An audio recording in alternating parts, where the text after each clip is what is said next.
sommes dans la joie de nous retrouver avec vous ce soir encore et dans notre émission L'ère de la visitation divine. Alors, aujourd'hui, nous allons parler de ce thème très important. Il m'a touché. Dieu m'a touché. Et par cet attouchement, ma vie a été complètement changée. Et notre désir est que, au travers de ces messages, vous soyez aussi touchés par sa force toute puissante dans le nom de Jésus-Christ de Nazareth. Quand nous lisons la Bible, lorsque nous lisons la Bible dans les livres des Hébreux, Hébreux chapitre 11, les versets 32 et jusqu'au verset 34, la Bible dit: que dirais-je encore, car le temps me manquerait pour parler de Gédéon, de Barak, de Samson, de Jephné, de David, de Samuel et des prophètes, qui par la foi vainquirent des royaumes, exercèrent la justice, obtinrent des promesses, fermèrent la gueule des lions. La Bible nous cite ces héros dans la foi, ces héros qui ont vraiment impacté leur génération, ces héros qui ont marqué la différence dans leur génération, ces gens qui ont vu que vraiment il faut l'intervention divine pour leur génération, des gens qui ont eu vraiment cet ardent désir de connaître Dieu, de connaître sa puissance.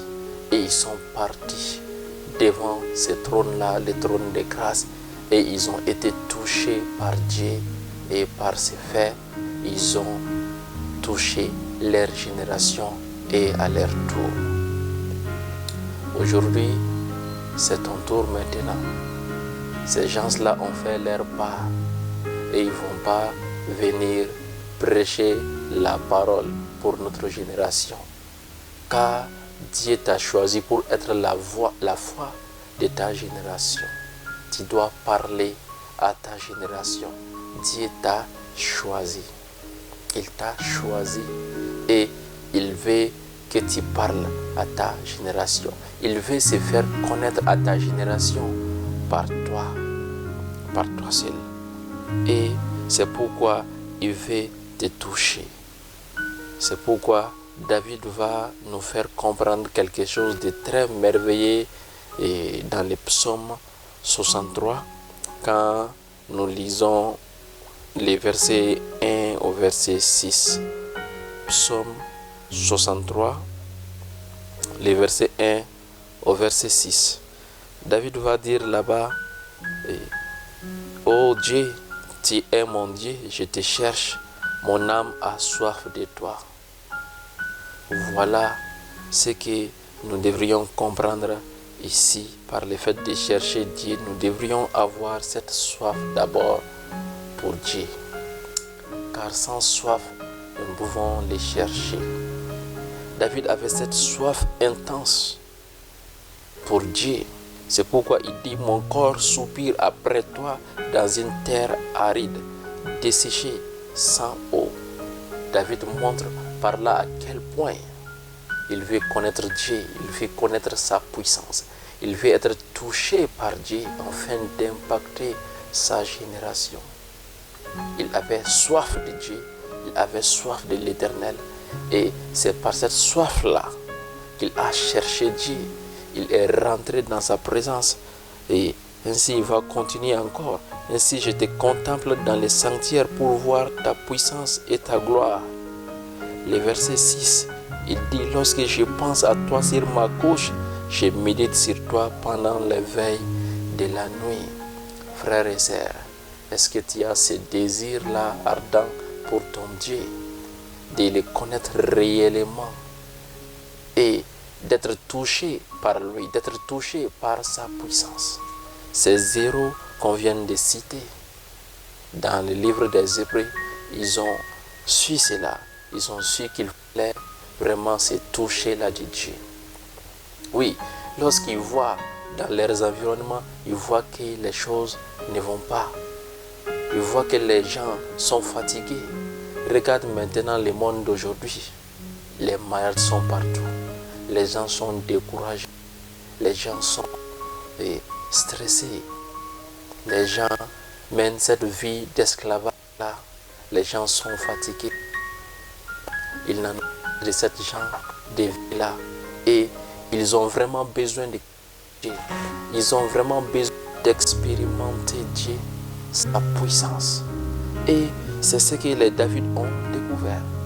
Mais ils avaient compris aussi qu'ils ne pouvaient pas les toucher par Dieu. Alléluia.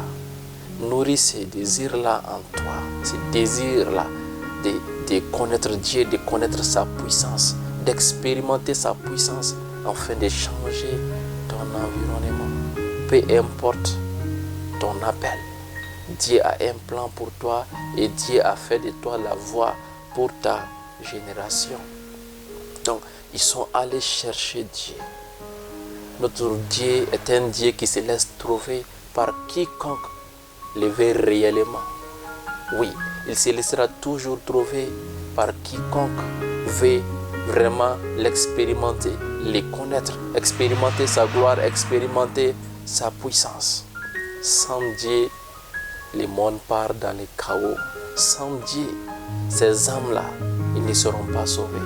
Sans Dieu, ces malades ne seront pas guéris. Sans Dieu, il n'y aura pas de paix. Sans Dieu, il n'y aura pas de bonheur. Sans Dieu, il n'y aura pas de tranquillité. C'est pourquoi tu as besoin d'être touché par Dieu.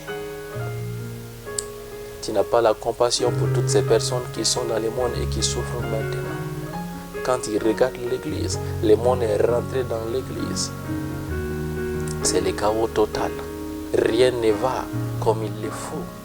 Il faut un changement. Il faut un changement. Et seul Dieu peut le faire. Et Dieu t'a choisi. Il t'a choisi parmi ton peuple.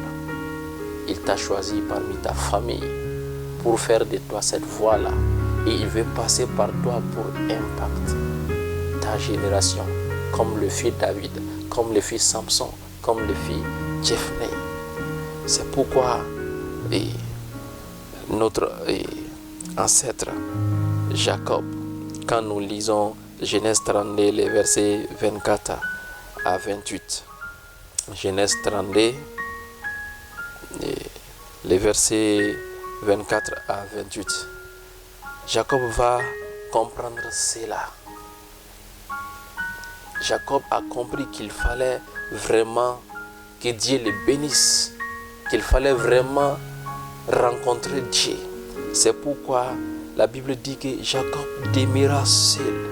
Il demeura seul. Alors un homme lutta avec lui jusqu'au lever de l'aurore.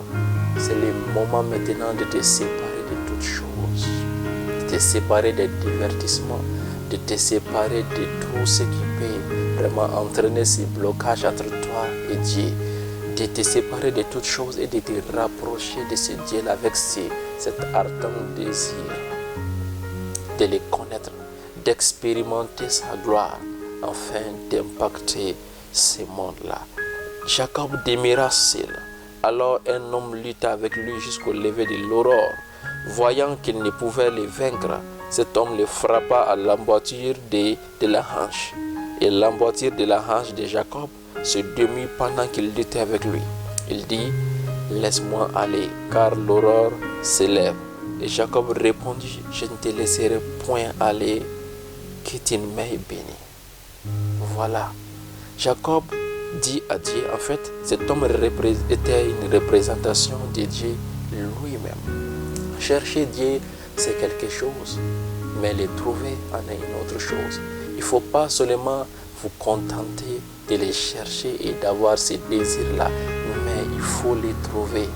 Ne vous arrêtez jamais sans trouver Dieu.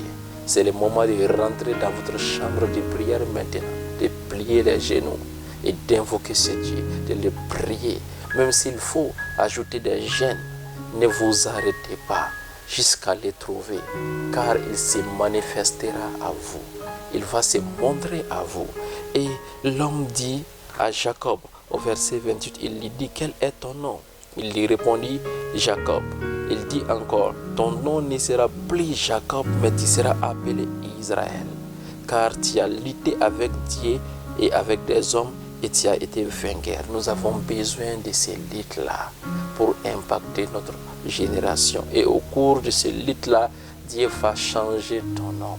Il va changer ton caractère s'il le faut. Parce qu'il y a des missions et tu ne peux pas aller faire ces missions-là avec certains caractères.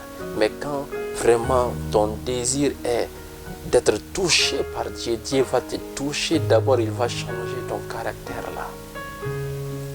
Il va changer ton caractère. Il va enlever ces méchants-là en toi. Il va enlever cet orgueil-là en toi. Et il te donnera un nouveau nom. Et il va t'oindre par sa puissance pour impacter ta génération. Il est temps maintenant de te lever et de briller. Il est temps maintenant de chercher Dieu. Il est temps maintenant de chercher sa face et de le trouver. Demeurez bénis. Que la grâce du Seigneur soit avec vous dans le nom de Jésus-Christ. Amen.